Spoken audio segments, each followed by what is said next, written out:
నమస్కారం city news కి స్వాగతం. ముందుగా ముఖ్యాంశాలు.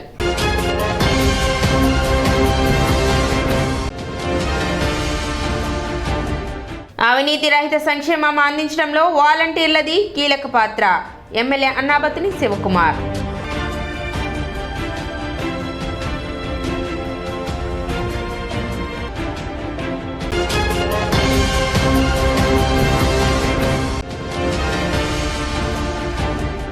తెనాలి నియోజకవర్గ తెలుగుదేశం పార్టీ ఆధ్వర్యంలో షెడ్యూల్ కులాల ఆత్మీయ సమావేశం. ముఖ్య అతిథిగా హాజరైన మాజీ మంత్రి ఆలపాటి రాజేంద్ర ప్రసాద్.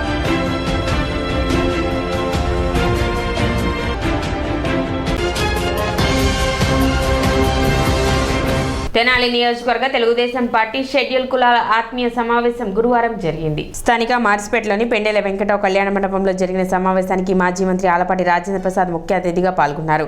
ఈ సందర్భంగా ఆలపాటి రాజేంద్ర ప్రసాద్ మాట్లాడుతూ షెడ్యూల్ కులాల వారు ఆర్థికంగా వెనుకబడి ఉండొచ్చేమో కానీ ఆలోచన పరిజ్ఞానం మాత్రం చాలా ఎక్కువ అని తెలిపారు. 70 నుండి 80% రాయితీలు ఇచ్చి అనేక పథకాల ద్వారా షెడ్యూల్ కులాల అభివృద్ధికి టీడీపీ పాటుపడుతుందని చెప్పారు. నేటి పరిస్థితి ప్రభుత్వం వారికి ఉన్న పథకాలు అన్నిటికీ తిలోదకాలు ఇచ్చారని తెలిపారు. వైసీపీ అధికారంలోకి వచ్చిన నాటి నుండి ఎస్సీ ఎస్టీలపై దాడులు ఎక్కువయ్యాయని చెప్పారు. వివేకంతో ఆలోచించి రానున్న ఎన్నికల్లో టీడీపీ జనసేన కూటమిని గెలిపించుకోవాలని ఆలపాటి రాజేంద్ర ప్రసాద్ పేర్కొన్నారు. కార్యక్రమంలో పలువురు టీడీపీ నాయకులు కార్యకర్తలు పాల్గొన్నారు. ఈరోజు ఈ పట్టణంలో ఎలాంటి వాతావరణం ఉందో ఒకసారి మనం ఆలోచించాలి. ఎక్కడ పడితే అక్కడ గంజాయి దొరుకుతూ ఉంది, ఎక్కడ పడితే అక్కడ గుడంబా దొరుకుతూ ఉంది, ఎక్కడ పడితే అక్కడ గుట్కాలు దొరుకుతూ ఉన్నాయి. దీని అంతటికీ కారణం గతంలో ఎలాంటి పరిస్థితులు ఎప్పుడైనా పట్టణంలో చూసామని చెప్పి నేను అడుగుతా ఉన్నా. మన యువశక్తిని నిర్వీర్యం చేసే విధంగా పూర్తిగా ఈ రోజున మద్యానికినో గంజాయికినో రౌడీజానికినో గుండాయిజానికినో బానిసలయ్యేలాగా ఈ రోజున ఈ ప్రభుత్వాలు చేస్తున్నాయనేది మేము గుర్తు చేస్తా ఉన్నాం. వీళ్ళ చేత సింగిల్ నెంబర్ లాటరీ టికెట్లు అమ్మేయటం, గంజాయి అమ్మేయటం, గుట్కాలు అమ్మేయటం, వీళ్ళు మాత్రం డబ్బులు పోజేసుకునే కార్యక్రమంలో వీళ్ళు ఈరోజు ఆ రకంగా యువకులను చెడగొట్టే ప్రాంతంగా మన పట్టణం మారిందంటే ఎంత దౌర్భాగ్యం ఒక్కసారి ఆలోచించండి. సరైన ఇల్లు లేవు, చాలామందికి ఇల్లు కట్టిస్తామని చెప్పింది ఈ ప్రభుత్వం. గతంలో ఎవరికైతే ఇళ్ల స్థలాలు ఉన్నాయో మనం వాళ్ళందరికీ ఇచ్చాం. అంతేకాకుండా ఈ ప్రభుత్వం ఎన్నికల ముందు మీ అందరికీ ఇల్లు ఇస్తానని చెప్పారు. ఇళ్ల స్థలాలు ఇస్తా ఉన్నారు, రూపాయికి ఇల్లు కడతా ఉన్నారు. నిన్న కాక మొన్న మనకి ఇళ్ల స్థలాలు ఇస్తే ఆ ఇళ్ల స్థలాలు ఎక్కడో మాగాణి ప్రాంతంలో ఇస్తే అది కూడా అక్కడికి తీసుకెళ్ళి సెంటున్నర ఇవ్వాల్సి వస్తే ఇవాళ కేవలం 44 గజాలు మనకి రిజిస్టర్ చేస్తున్నారంటే ఇంతకంటే దుర్మార్గం ఏమైనా ఉందా అని చెప్పి నేను అడుగుతా ఉన్నా. 26,000 ఇళ్ళకి 2,600 ఇళ్ళు కూడా కట్టాలి. గతంలో ఎస్టీలకి 2,50,000 రూపాయలు చంద్రబాబు నాయుడు గారు డబ్బులు ఇచ్చారో లేదా అనేది ఒక్కసారి గుర్తుకు తెచ్చుకోండి. గతంలో ప్రభుత్వం 2,50,000 రూపాయలు ఇస్తే ఆనాడు సిమెంట్ బస్తా ధర 190 రూపాయలు ఉంటే, ఆనాడు ఇసుక ధర 500 రూపాయలు ఉంటే, ఆ రోజున ఇటుక ధర 4 రూపాయలు ఉంటే, ఇనుము ధర 35,000 రూపాయలు ఉంటే, ఈ రోజున ఆ రోజున 2,50,000 రూపాయలు ఇచ్చినటువంటి చంద్రబాబు నాయుడు గారు, అంతేకాకుండా ఏపీ టిట్కో హౌసింగ్ కింద ఉన్నవాడు కూడా అలాంటి ఇళ్లలో ఉండరన్నట్టుగా ఆ రకమైన ఇల్లు కడితే, మిగతాది జ్యోతిరావు పూలే కాలనీలో దాదాపు 1,400 ఇల్లు కడితే 75% ఇల్లు పూర్తయితే ఆ ఇల్లు నిర్మాణం పూర్తి చేయకుండా పేదవాడికి ఇళ్ల స్థలం ఇస్తామని నెపంతో ఇళ్ల స్థలాలను అడ్డం పెట్టుకొని దాదాపు 200 కోట్ల రూపాయలు దోచుకున్నటువంటి ప్రభుత్వం ఈ ప్రభుత్వం అయితే, ఈ పాలకులైతే ఎందుకు ఇంటి మెరకలు సైతం మెరక వేసే దాంట్లో కూడా అవినీతి చేసింది మీరు కాదా అని చెప్పి నేను అడుగుతా ఉన్నా. గతంలో 2 నెలలకి 300 రూపాయల బిల్లు వచ్చేది, కరెంటు బిల్లు కట్టేవాడికి 2 నెలలకి. ఈ రోజున నెలకే 400 రూపాయల నుంచి 1000 రూపాయల దాకా బిల్లు వస్తా ఉంది. మధ్యలో కొంత బిల్లు తీసుకొచ్చి 4,000, 5,000 రూపాయలు ట్రూ అప్ ఛార్జెస్ అని చెప్పి మన మీద భారం వేసి ఈ రోజున మన నడ్డి విరగొడుతున్నటువంటి ప్రభుత్వం ఏదైనా ఉందంటే జగన్మోహన్ రెడ్డి ప్రభుత్వం కాదా అని చెప్పి నేను అడుగుతా ఉన్నా. గతంలో 600 రూపాయలు ఉండేది సిలిండర్, గ్యాస్ సిలిండర్. అందరికీ సిలిండర్ల మీద అందరికీ సిలిండర్లు ఇచ్చిన ఘనత చంద్రబాబు నాయుడు గారిది. గ్యాస్ పొయ్యి అనేది తెలియని వాళ్ళకు కూడా గ్యాస్ పొయ్యి ఇచ్చింది ఆనాడు చంద్రబాబు నాయుడు కాలంలో. అయితే ఇవాళ వీళ్ళు ఆ గ్యాస్ సిలిండర్ ని 600 గ్యాస్ సిలిండర్ ని డబల్ చేసినటువంటి ఘనత 1100 నుంచి 1200 వరకు అమ్ముతున్నటువంటి అసమర్థ ప్రభుత్వం జగన్మోహన్ రెడ్డి ప్రభుత్వం కాదా అని చెప్పి నేను అడుగుతా ఉన్నా. కమిటీ హాలు, సైడ్ కాలువలు,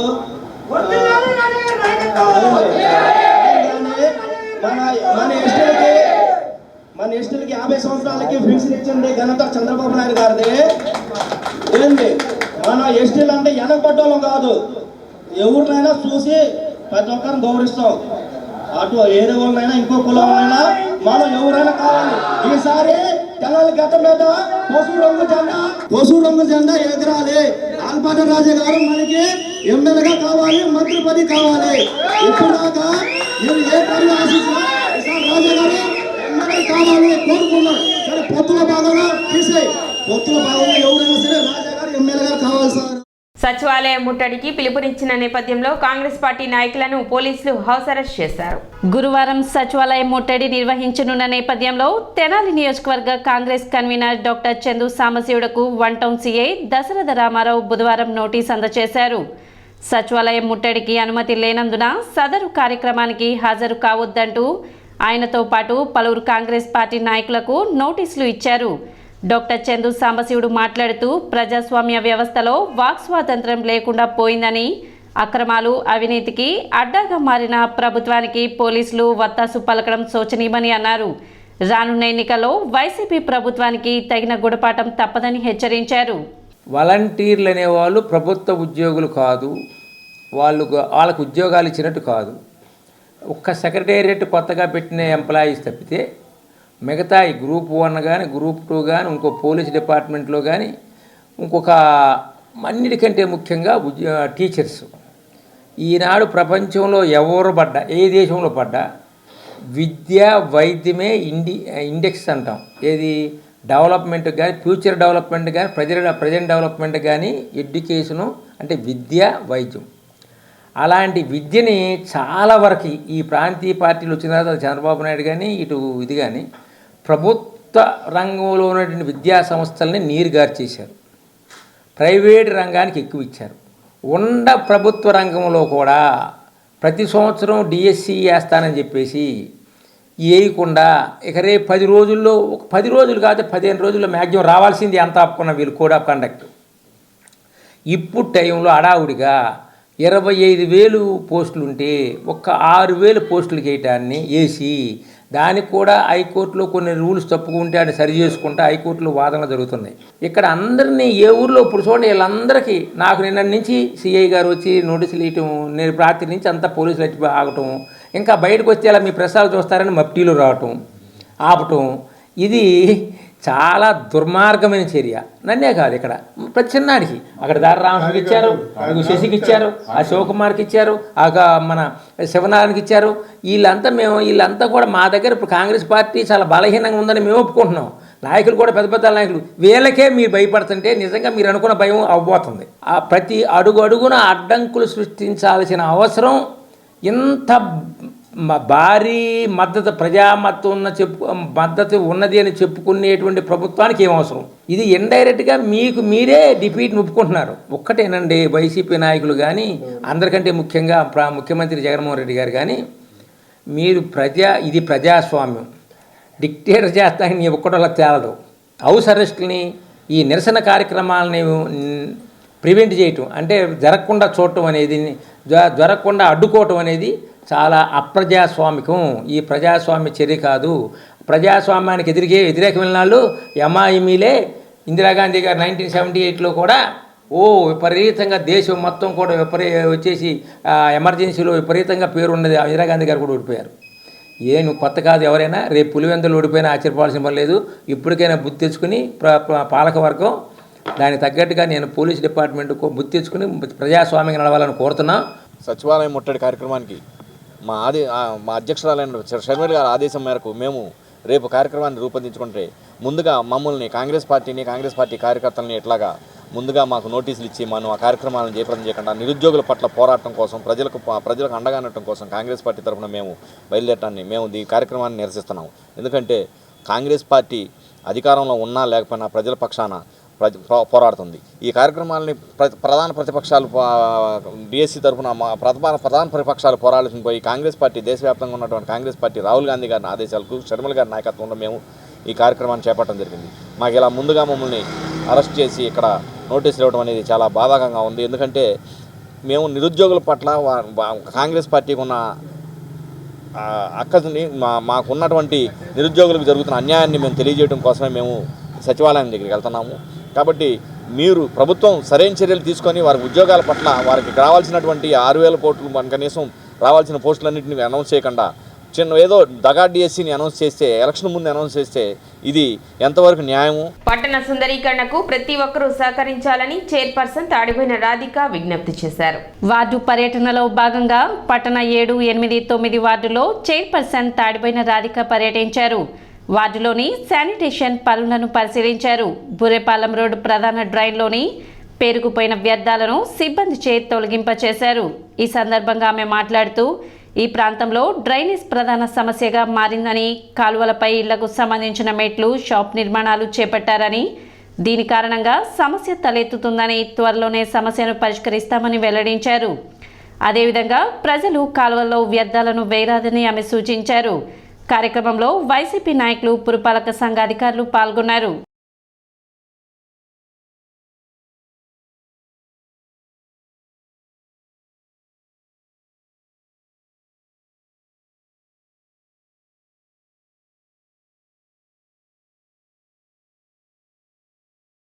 ఏడు, 8, 9 వార్డులో ఈ బుర్రిపాలెం రోడ్లోని మెయిన్ కాలువ అనేది బాగా స్కిల్ట్తో బాగా పెరిగిపోవడం జరిగింది.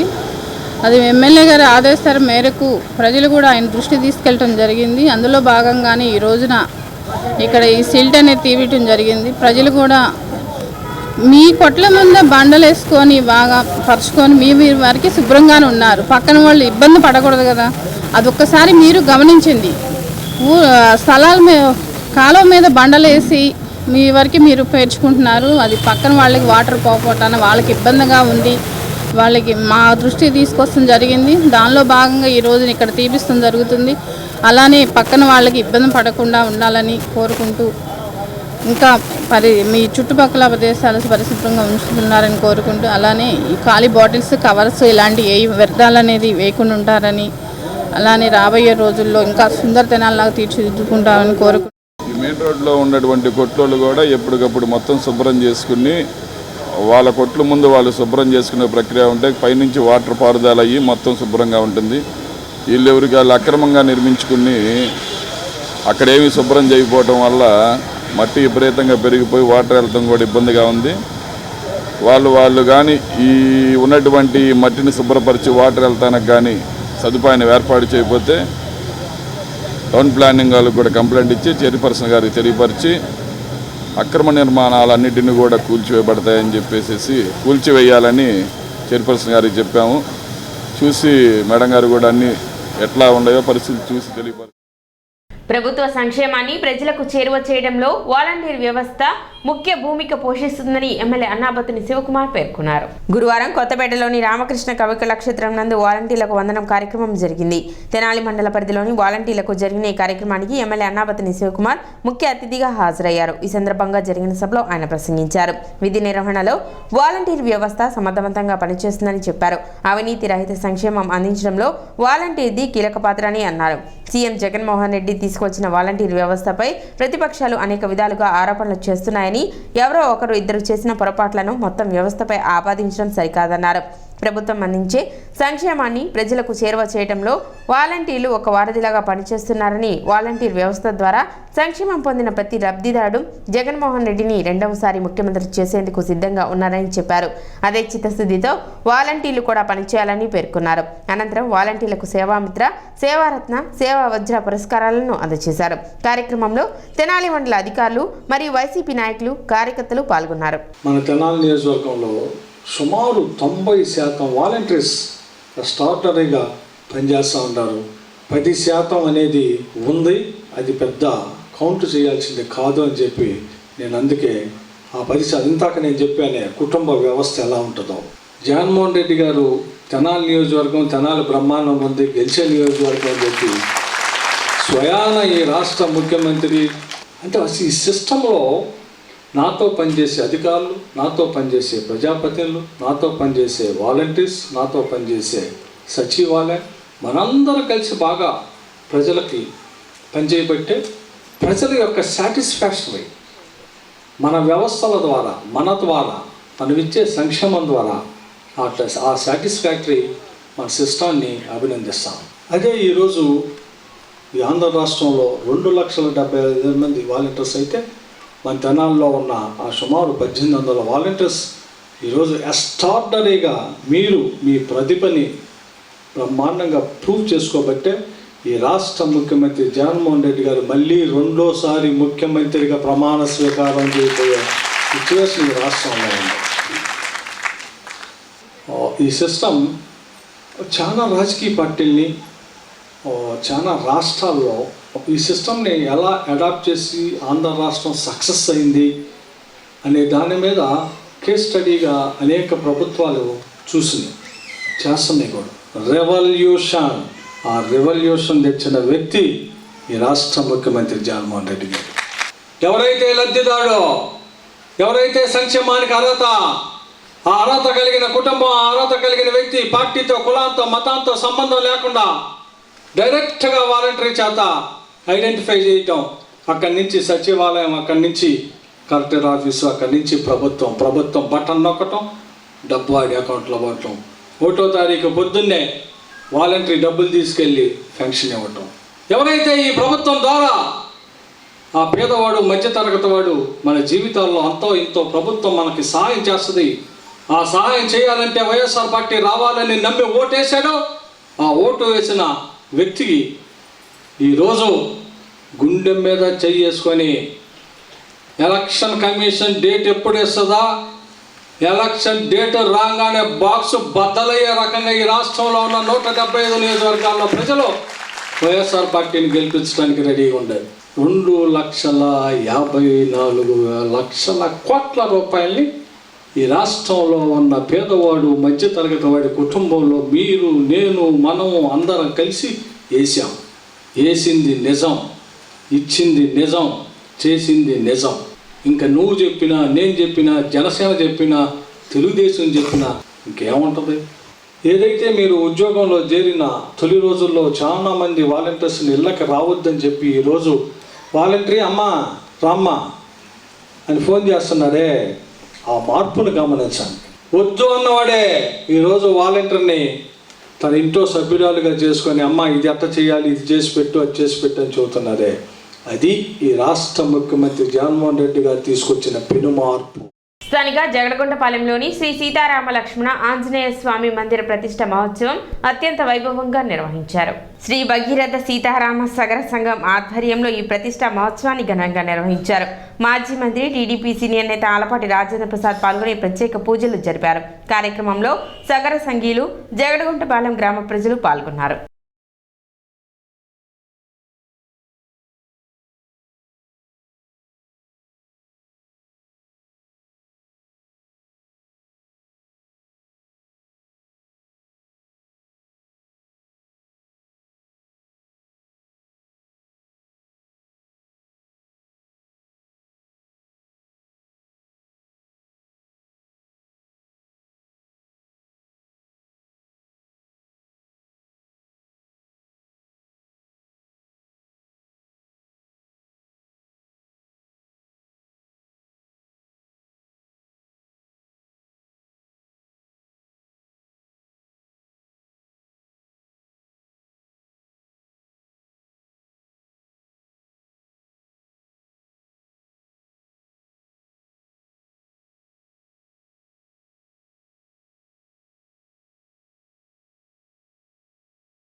జగడిగొండపాలెంలో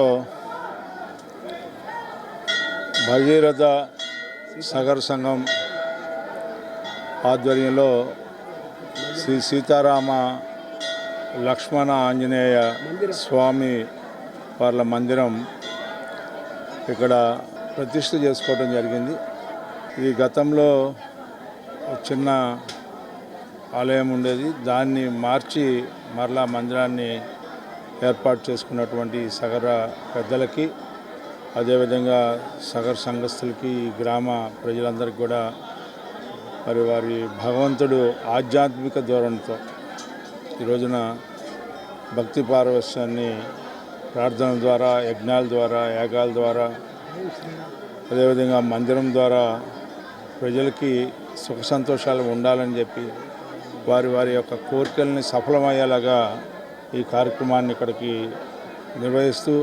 నిర్వహించినటువంటి నిర్వాహకులకి, అదేవిధంగా ఈనాడు ఈ కార్యక్రమానికి మమ్మల్ని అతిథిగా పిలిచి ఆహ్వానించి వారి ఆశీస్సులు అందించినటువంటి పెద్దలందరికీ కూడా వారందరికీ హృదయపూర్వకమైనటువంటి ధన్యవాదాలు.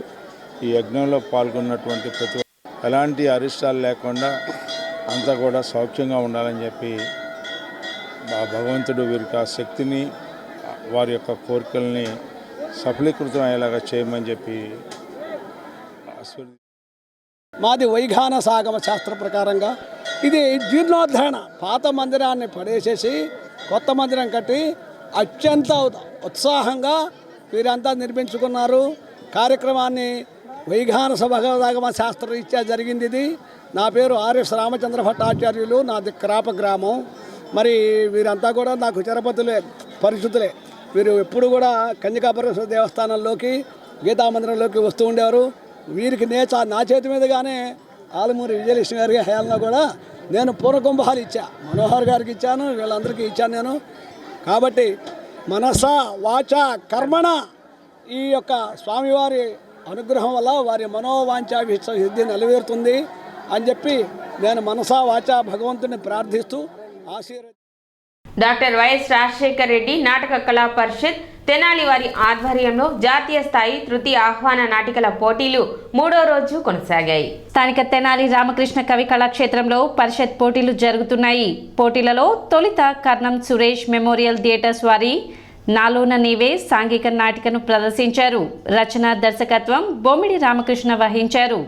అనంతరం పట్టణంలో సేవారంగ ప్రముఖులు విజయలక్ష్మి శ్రీనివాస నాట్య మండలి నిర్వాహకులు, దీపాల సుబ్రహ్మణ్యం, ఏల్చూరి అమ్మ చారిటబుల్ ట్రస్ట్ నిర్వాహకులు నాగలక్ష్మిలను ఘనంగా సత్కరించి జ్ఞాపికలు అందజేశారు. రెండో ప్రదర్శనగా ఉషోదయ కళానికేతన్ కాట్రపాడు వారి విముక్తి సాంఘిక నాటికను ప్రదర్శించారు. రచన దర్శకత్వం చెరుకూరి సాంబశివరావు వహించారు. నాటక కళా పరిషత్ నిర్వాహకులు ఆరాధ్యుల కన్నా డాక్టర్ అయినాల్ మల్లేశ్వరరావు, అద్దేపల్లి లక్ష్మణ శాస్త్రి, పిట్టు వెంకట కోటేశ్వరరావు, కళాకారుల సంఘం పట్టణ ప్రధాన కార్యదర్శి గరికపాటి సుబ్బారావు తదితరులు పర్యవేక్షించారు.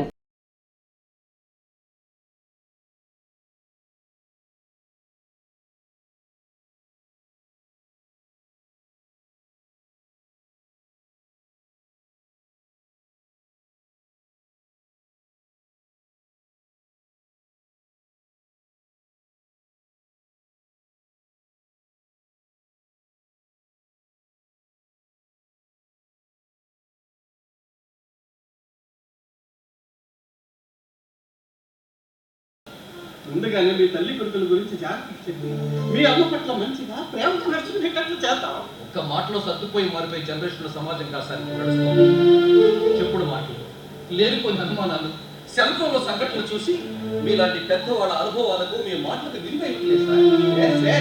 రోజు కోర్టులో చూసేవాడు, అందుకని అమ్మాయిని ప్రాక్టికల్గా నడిపిద్దామంట. కానీ ఒక్క మాట, నా కూతురని కాదు కానీ నడవలేని స్థితిలో మనసు నన్ను ఎవరు చూసుకుంటారు? తప్పుకోకపోతే ఎందుకు తప్పుకోవాలి? మీ దగ్గర సమాధానం లేదు, ఉండదు కూడా. ఎందుకంటే అదతని వ్యక్తిత్వంపై ఆధారపడుతుంది. నా కూతురు తన తల్లికి కోడలిగా కాకుండా కూతురులా అప్పగిస్తాను అన్నప్పుడు వంతల్ని కాబోయే నాకు చుడుకులా అనిపించారు. అందుకే డాక్టర్ వైఎస్ రాజశేఖర రెడ్డి నాటక కళా పరిషత్ తెనాలి వారి తృతీయ ఆహ్వాన నాటకోత్సవంలో భాగంగా ఈరోజు 3వ రోజు శ్రీ కర్ణం సురేష్ వారి మెమోరియల్ గుంటూరు వారి సాంఘిక నాటిక నాలో నీవే ప్రదర్శించడం జరిగింది. ఆ తర్వాత ఈరోజు తెలుగు భాష ఔన్నత్యం గురించి డాక్టర్ అయినాల మల్లేశ్వరరావు గారు, శ్రీ సోలా శంకర్ గారు మరియు ఎర్రంశెట్టి హనుమంతరావు గారు తెలుగు భాష గొప్పతనం గురించి చెప్పారు. ఆ తర్వాత మన పట్టణంలో సేవ చేస్తున్న శ్రీ దీపాల సుబ్రహ్మణ్యం గారు, విజయలక్ష్మి నాట్య కళామండలి మరియు Amma charitable trust chairman Shri Elchu Nagalakshmi garu, వీళ్ళిరువురికి సన్మానం జరిగింది. ఆ తర్వాత శ్రీ కాట్రపాడు వారి నాటిక విముక్తి రచనా దర్శకత్వం శ్రీ చెరుకుడు సాంబశివరావు గారి నాటిక ప్రదర్శించడం జరిగింది. రేపు అనగా చివరి రోజు సాయంత్రం 6:45 ఎడారిలో వాన చినుకు సాంఘిక నాటకం ఉంటుంది. ఆ తర్వాత సభ అనంతరం ఈ సభకు మన ప్రియతమ శాసన సభ్యులు శ్రీ అన్నాబత్తుని శివకుమార్ గారు వస్తారు. కళా పరిషత్తు గత 3 రోజులుగా బాగా ఉత్సాహంతో ప్రేక్షకులందరూ కూడా తిలకించారు. మంచి నాటికలను కూడా ప్రదర్శించడం జరిగింది. అదేవిధంగా రేపు కూడా మీరందరూ కూడా వచ్చి అందరినీ ఆశీర్వదించవలసిందిగా కోరుతున్నాం. అందులో ముఖ్యంగా ఎందుకంటే ప్రముఖ మన స్థానిక శాసనసభ్యులు అన్నాబత్తుని శివకుమార్ గారు, అదేవిధంగా ఇంకా కొంతమంది మంత్రులు కూడా రేపు సభకు హాజరవుతారు. అందులో 2 సన్మానం కూడా జరుగుతుంది. వీటన్నిటికన్నా కూడా ముఖ్యంగా మన రేపు జడ్జీలు ఈ 4 రోజులు జరిగిన నాటికలలో ఉత్తమ ప్రదర్శన, ఉత్తమ నటుడు వీళ్ళందరూ కూడా మరి బహుమతులు కూడా అందజేయడం జరుగుతుంది. కాబట్టి సిటీ న్యూస్ ముంచే ముందు ముఖ్యాంశాలు మరోసారి.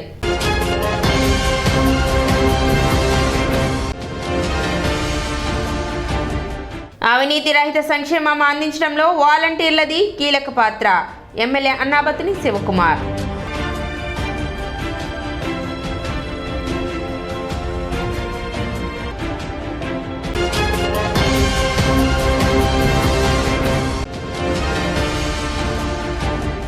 తెనాలి నియోజకవర్గ తెలుగుదేశం పార్టీ ఆధ్వర్యంలో షెడ్యూల్ కులాల ఆత్మీయ సమావేశం.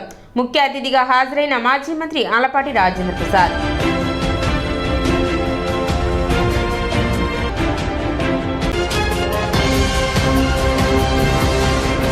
సిటీ న్యూస్ ఇంతటితో సమాప్తం. నమస్కారం.